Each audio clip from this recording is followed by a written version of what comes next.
আলাইকুম নমস্কার, আমার নাম আবুল কালাম আজাদ। আমি পান কোম্পানির একজন প্রতিনিধি। আমরা এখন গোয়ালপাড়া ডিস্ট্রিক্টে আসছি পান কোম্পানির একটা ফিল্ড দেখার জন্য। আমার সামনে দাদা আছে, দাদা এই ধানটা করছিল। দাদা, প্রথমে আমি একবার জিজ্ঞাসা, দাদা আপনার নামটা একবার পরিচয়টা দেন। আপনি? আমার নাম মোহাম্মদ জহর আলী, গ্রাম 2 নম্বর বলদমারি সর, গোয়ালপাড়া ডিস্ট্রিক্ট গোয়ালপাড়া। এই ধানটা কি ধান আপনি? এটা পান রিগো। এই ধানটা আপনি যে লাগাইছেন, এই ধানটার মধ্যে আপনি কি ভালো লাগছে? ধানটা সুন্দর, মোটামুটি কমপ্লিট ধানটাই মানে আর কি ভালো হয়েছে, মানে পাতার নাই, মানে 100%ই মানে সুন্দর আর কি। দানা হয়েছে? দানা 100% দানা হয়েছে। আমি ওইটাই তো দেখতে আছি। হয়তো এটাই আমি আরো আগে একবার করছিলাম, কিন্তু এই পান রিগোটা এবার আমি ফার্স্ট করলাম আর কি। আচ্ছা, তে এই ধানটা মোটাতে আপনার যেটা আমি দেখা যেতে আছে এখানে মাজরা বেমারটাও নাই।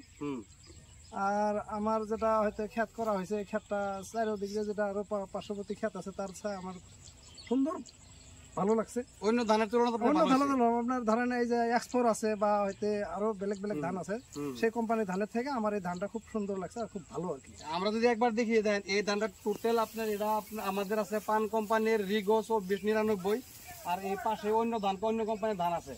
একবার যদি দেখা নিয়ে একবার আমি বলতে দেখা দিলে, এটা দেখেন অনেক ধরনের বেমার লাগিয়ে, কিন্তু এটার মধ্যে আমাদের কোনো বেমার নাই। আর যারা ধান হয়েছে পুরা পরিপুষ্ট হয়েছে, 100% গ্রেন ফিলিং হয়েছে, কোনো পটানের সংখ্যা নাই, কোনো বেমার নাই।